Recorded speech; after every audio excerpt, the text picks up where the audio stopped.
Čaute. Ak ste používali na YouTube blokovač reklám, tak mám bohužiaľ pre vás zlú správu. Tým dňom je asi definitívne koniec. YouTube práve dokončil experiment so svojimi dvoma bojovými metodami, ako zabrániť blokovaniu reklám. Jedným z nich je nový program, ktorý keď zachytí, že používate blokovač reklám, automaticky zablokuje aj prehrávač videí na YouTube. Druhá veľmi inovatívna metóda je tzv. Site Server Ad Injection, kedy YouTube ešte na strane servera vloží reklamy priamo do súboru videa a tým pádom znemožní detekovať, že ide o reklamný obsah. Ja tomuto boju rozumiem, nakoľko veľká časť profitu ide aj samotným tvorcom. Na druhú stranu, YouTube to posledný rok, dva s reklamami naozaj preháňal.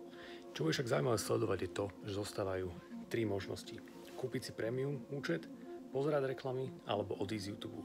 Čiže toto môže byť vzobstup YouTube alebo jeho